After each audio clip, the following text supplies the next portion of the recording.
In this lecture, we are starting with the chapter Solutions. So we will begin with the first term that you have looked at here, that is solutions. So what we are starting with is, what is a solution? How do we define? Solution is a homogeneous mixture. It is a homogeneous mixture of two or more substances. Okay, so when you have two or more substances taken together and mixed, that is known as a solution. And what do we understand by homogeneous? Homogeneous means having uniform composition throughout. Having uniform same composition throughout is what is homogeneous. So what is a solution? Solution is a homogeneous mixture of two or more substances taken together. Now, how many components a solution has? A solution has mainly two components. One is the solvent and two is the solute. So a solution has two components. One is the solvent and second one is the solute. Now how do we decide which is the solvent and which is the solute? So normally this is the definition which is used. Solvent is that component of a solution which is present in larger quantity, which is more. Okay, so you can say that the major component in a solution is the solvent. And so obviously solute is the one which is present in lesser quantity. The one which is less in a solution is considered as the solute. Okay, and a solution containing one solvent and one solute, right? A solution that contains one solvent and one solute. So total how many components are there? Total there are two components. Such solutions are known as binary solutions. Such solutions are known as binary solution. So bi stands for two. So what is a binary solution? A solution that contains two components total, wherein one is solvent, the major component, and two is the solute, the component which is present in lesser quantity. In our course, we are going to deal with binary solutions only. Now next what we start with is classification. How do we classify solutions? So classification of solutions. There are different types of solutions. We can have gaseous, liquid, and even solid solutions. So we can have all the three types of solutions, that is gaseous, liquid, and solid, right? Let's see how are these solutions formed and how do we classify them. So we'll start with the first category as the gaseous solutions. A gaseous solution will look like a gas. The appearance of a gaseous solution will be that of a gas only, right? So we have to now select the solute and we have to take the solvent, and then we will have the solution being formed. Okay, so what will be the solute, what will be the solvent, and ultimately we will have the solution being formed. So one thing is fixed, and what is that? If it is a gaseous solution, the solvent will always remain a gas. So this is the first thing, that if it is a gaseous solution, the solvent will always be a gas. The major component will always be a gas, and that is why it will appear as a gas only. For solute, we have three options. Number one, we can have a gaseous solute. Number two, we can have a liquid solute, or we can even have a solid solute. So this is how we have three different types of gaseous solutions, A, B, and C. Now, what is the first type? The first type is when we have a gas dissolved in a gas. Both the solute and the solvent are gases. So, gas in a gas. And an example can be taken as a mixture of nitrogen and oxygen gas. So if you take a mixture of nitrogen and oxygen gas, that will be a gas in a gas solution. Right. The second type is liquid in a gas. So here it should be a liquid which should be dissolved in a gas, which is the major component. So here we can take example of chloroform. You know, chloroform is a liquid. So chloroform mixed with, let's say, nitrogen gas. So chloroform, when mixed with nitrogen gas, it becomes a liquid in a gas type of a solution. And the third one is solid in a gas. So where we should have solid particles now present in a gas. So here we can take example of camphor. You know, camphor is a solid. So if we have very fine camphor particles, right, mixed with or present in any gas, and for that matter I am taking nitrogen because the major component in the atmosphere is nitrogen, right? So camphor particles present in nitrogen gas is an example of a solid in a gas type of solution. So these were the three type of gaseous solutions. And now let's move on to the second type of solutions are the liquid solutions. These are the most common ones. The moment I take the term solution, I'm sure the physical state that comes to your mind must be that of a liquid only. So these are the most common ones, liquid solutions. So we will now be selecting our solute and our solvent to form our liquid solutions. I hope you have understood by now that if it is a liquid solution, the solvent is going to be a liquid only, right? The major component is going to be a liquid only. And same manner I can, choose the solute. I can one take it as a solid, then I can take it as a liquid, or I can even take it as a gas, right? So again we have three different types of liquid solutions. The first one is solid in a liquid, a very common type of a solution, a solid dissolved in a liquid. You can take example of sugar or salt dissolved in water, right? Sugar or salt dissolved in water is example of a solid in a liquid solution. Coming to the next one, liquid in a liquid. So two liquids mixed together. Here you can take example of ethanol. Ethanol is an alcohol and it is a liquid. So when you have ethanol dissolved in water, that becomes a liquid in a liquid solution. The third one is gas in a liquid. So we should have a gas dissolved. So we can consider oxygen gas dissolved in water. And this oxygen gas dissolved in water is also called DO, the dissolved oxygen. DO, or the dissolved oxygen, it is the oxygen which sustains the aquatic life. Okay, it is the oxygen which is available in water bodies for the aquatic plants and animals to survive on, right? So this was the example of a gas in a liquid. We can have carbon dioxide gas dissolved in water also as an example. It is present in the aerated soft drinks, and we can have many more examples. So this was the second type of solutions, the liquid solutions. Moving on to the third and the last type of solutions, and the most uncommon ones, right? These are the solid solutions. We can even have solid solutions. See, if you stick to the definition, if it is a solution, you can mix two or more than two substances. The only one thing that is to be considered is that the composition should be uniform throughout. It should be homogeneous. Then we can call it as a solution. Okay. So let's see how solid solutions can be formed and what all options of solute and solvent do we have. So solute, solvent, and then the solution, it will be formed. So if it is a solid solution, the major component has to be a solid. Okay, if it is a solid solution, the major component has to be a solid only. And for the solute, we can again have options like I can take a gaseous solute, or I can take a liquid solute, or I can take a solid solute. So again, we have three different types of solid solutions. Beginning with the first one, gas in a solid. There's a gas which is dissolved in a solid, and here you can take example of hydrogen gas dissolved in nickel, platinum, or palladium. Remember, nickel, platinum or palladium, these are three very important catalysts which are used in the process of hydrogenation, that is addition of hydrogen. Okay, so when hydrogen gas is trapped in these metals, it is present in the pores, the empty spaces in these metals.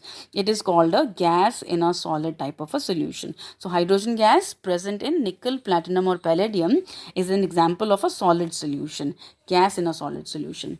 Coming to the second type, the liquid in a solid. So there's a liquid which is present in a solid, and here the examples are amalgams.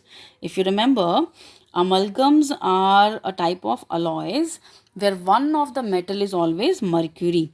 Okay, one of the metal is always mercury. So we can take example of, let's say, mercury and sodium amalgam. Okay, mercury and sodium amalgam. Mercury is a liquid and sodium is a solid. So liquid in a solid, mercury liquid and sodium is a solid. So liquid in a solid type of a solution. And what do we call these solutions as? These are called as amalgams. The last type of solutions are the solid in solid solutions, and here we can take examples of all alloys. If you remember, what are alloys? Alloys are the homogeneous mixtures of two or more metals or a metal with a non-metal. So all the alloys are examples of solid solutions where two or even more than two solids are mixed together. And one more example that you can cite here is when you take copper and dissolved in gold. This you must have also heard that pure gold is not suitable for making jewelry because pure gold is very soft, and so it is alloyed. It is mixed with some copper or silver to make it a little hard, and so that it can be then used to make ornaments. So copper or silver dissolved in gold is also an example of a solid in a solid type of solution. Now next we start with expressing concentration of a solution. We will now look at the different ways by which the concentration of a solution can be expressed. So to begin with, you should know what is concentration. How do you define what is concentration? Concentration is simply defined as the amount of solute present in a given amount of a solvent at a particular given temperature. Okay, so the amount of solute present in a given amount of a solvent at a particular temperature is referred to as the concentration. But this is a bit vague. I mean, we are not specifying how much of the solute, how much of the solvent, and all those things. So this concentration can be expressed in several ways, and now we will see what all different methods are there to express the concentration of a solution. The first manner in which the concentration can be expressed is the mass percentage. The mass percentage also represented by W by W. Okay, and now how do we calculate the mass percentage?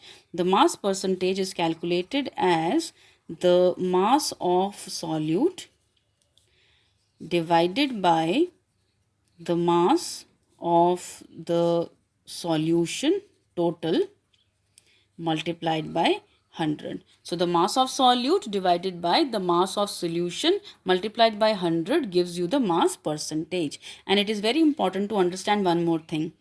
If you are given that a solution is 10% by mass, so we are given that the solution is 10% by mass. So what do I interpret from this?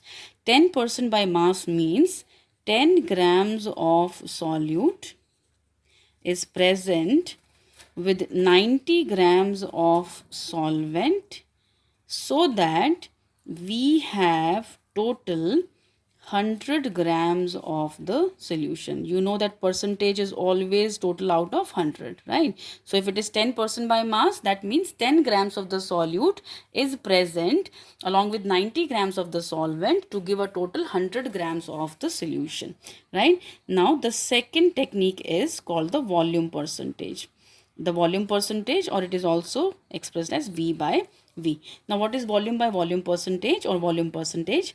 It is expressed as the volume of the solute divided by the volume of the total solution. Remember, solution is always solute plus solvent. Solution is total, solute plus solvent, and multiplied by 100. So it's the same, just that we have replaced mass by volume.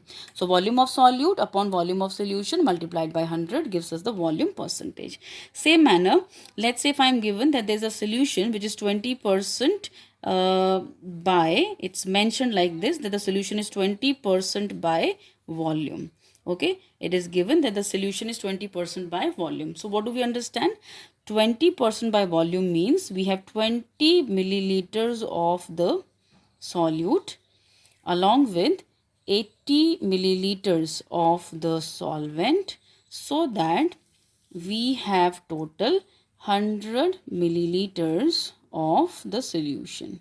Okay, so this is how 20% by mass, by volume, sorry, 20% by volume means 20 ml of the solute plus 80 ml of the solvent and total 100 ml of the solution. There is a third method also which is very similar to what we have learned so far. It is called the mass by volume percentage. So mass by volume, or you can say it is M by V, mass by volume. Now, how do we express mass by volume? So this is expressed as mass of the solute divided by volume of the total solution multiplied by 100. I am repeating it one more time. The mass by volume percentage is mass of the solute divided by volume of the total solution multiplied by 100. So if I have a solution which is 25% M by V, which means 25% mass by volume. So what do I interpret from this? 25% M by V means 25 grams of solute is present in total 100 milliliters of the solution. Here you cannot find out the solvent, right? Because you can't subtract mass and volume. So if it is 25% mass by volume, that will simply tell you that 25 grams of the solute is present in total 100 milliliters of the solution. Okay, now moving on to the next method by which the concentration can be expressed, and this is called parts per million. It is parts per million, the symbol being ppm, parts per million. To begin with, one thing I'll tell you is this, that the parts per million method is used to express when the concentration is very low. So you can say when the solute is present, in trace amounts means very less. Okay, when the solute is present in very trace amount, very less quantity, then parts per million is used. So for dilute solutions, very dilute solutions, ppm is used. Now how do we express ppm? So parts per million is expressed as the number of parts of the solute. So numerator is again solute only, and this number of parts is nothing but it can be replaced by either mass or volume. It can be replaced by either mass or volume. It's like mass of the solute or volume of the solute. So number of parts of the solute divided by total number of parts in the solution. Total number of parts in the solution means the number of parts of the solute plus the solvent, and multiplied by 10 raised to the power 6. So the only difference here is that instead of multiplying with 100, here we multiply by 10 raised to the power 6, because these are the parts per million. For 1 million, percentage is out of 100, but for 1 million, what will it be? 10 raised to the power 6. See, I am writing it one more time. As I am telling you, the number of parts here can be replaced by either mass or volume depending on the question. So this can be in a particular question expressed as mass of the solute divided by mass of the solution total and multiplied by 10 raised to the power 6. So you can see it now that it is exactly same as expressing the mass percentage, just that in place of 100 we have 10 raised to the power 6. Sometimes the data that is available to us is in terms of volume. Then I can replace mass by volume and I can express this as volume of the solute divided by volume of the total solution and multiplied by 10 raised to the power 6. It can even be mass by volume percentage. So it can even be expressed as the mass of solute in the numerator but divided by the volume of the total solution and multiplied by 10 raised to the power 6. So you see it is exactly same as expressing the mass percentage, volume percentage or mass by volume percentage, but replacing 100 by what? 10 raised to the power 6. Okay, and now I'll give you one example, which is if you are given that a solution is 5.6 ppm and we have to express it by mass. So let's say we have 5.6 ppm by mass. So what do we understand by this? If a solution is 5.6 parts per million by mass, that means 5.6 grams of solute. Okay, as it is 5.6 ppm, 5.6 grams of solute is there in 10 raised to the power 6 grams of the solution. Right, so if it is 5.6 parts per million, so 5.6 parts or 5.6 grams of the solute is present in total 1 million 10 raised to the power 6 grams of the solution. The fifth method is called the mole fraction. We can express the concentration of a solution in terms of the mole fraction also. Mole fraction is represented by this symbol. It's like a big X, and this is called chi, CHI. So chi is the symbol for mole fraction. Okay, now before we express the mole fraction, we should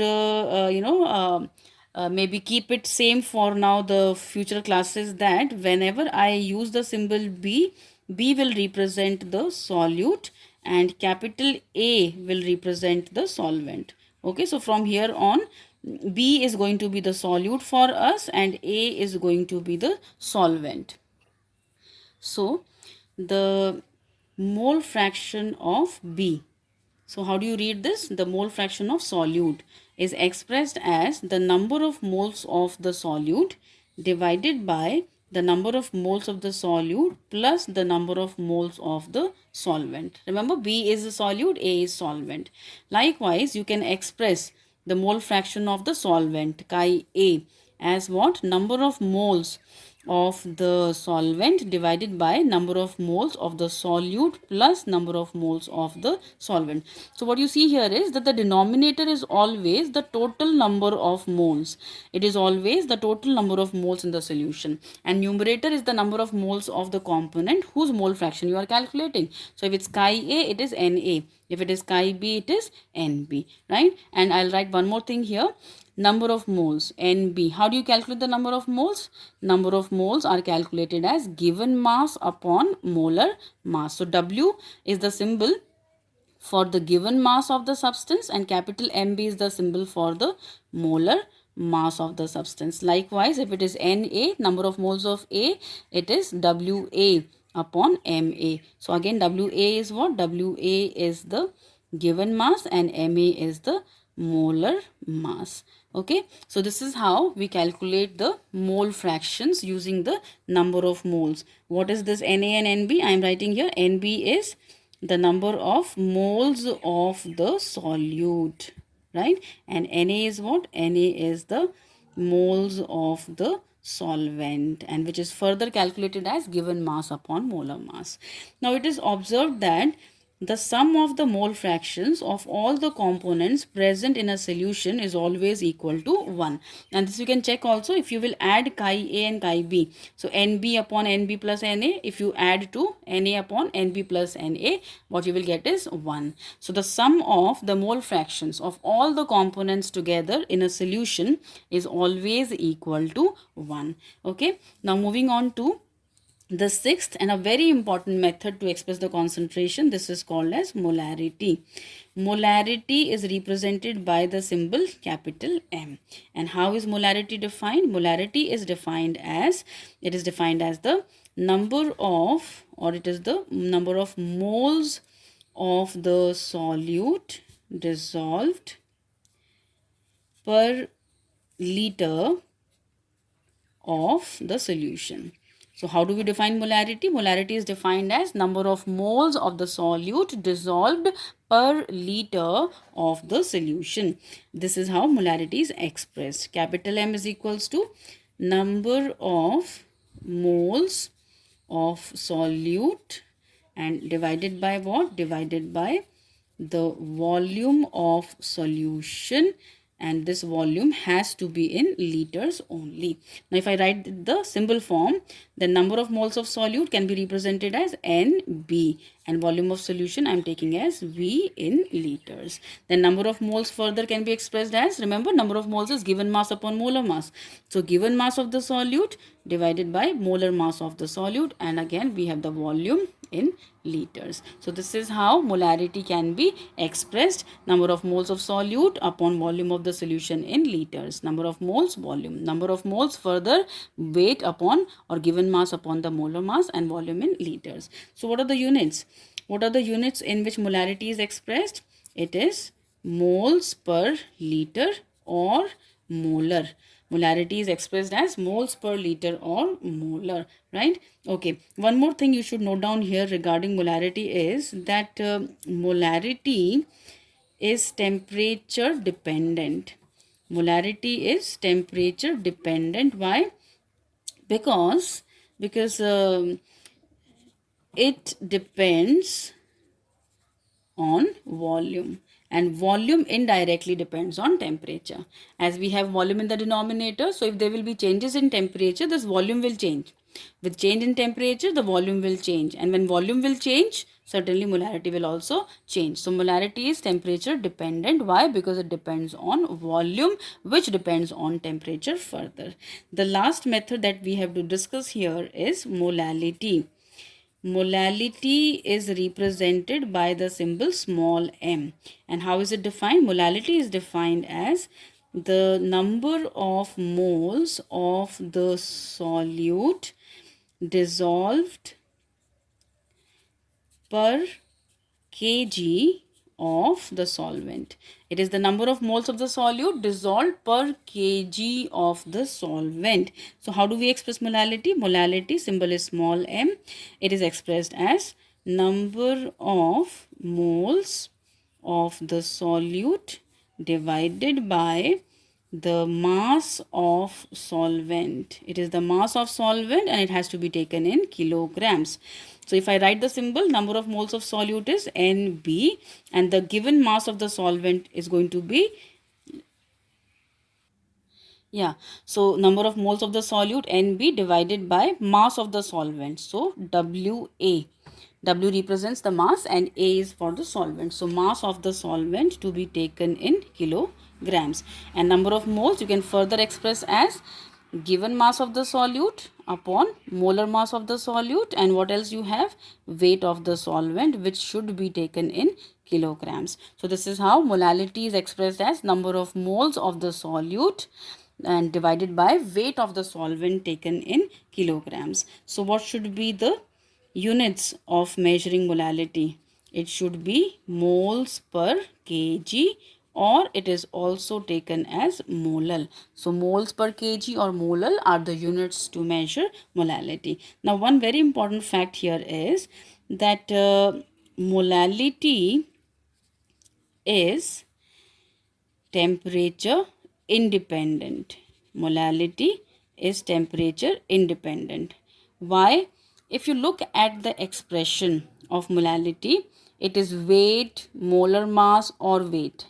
Right, so it depends on weight or molar mass. There is no volume term here, and weight and molar mass, they are hardly affected by any temperature changes. So molality is temperature independent, as it depends on only mass and no volume term is involved. So that means if there will be a change in temperature, molality will remain the same. And this is the reason why, therefore, it is better. It is considered better for expressing the concentration of a solution. Molality is considered better for expressing the concentration of a solution. Why? Because it is temperature independent. And we just saw some time back that molarity, on the other hand, because was dependent on temperature, it was changing with changes in temperature. So if you are asked which is better, molarity or molality, for expressing the concentration of a solution, the answer would be molality is better because it is temperature independent.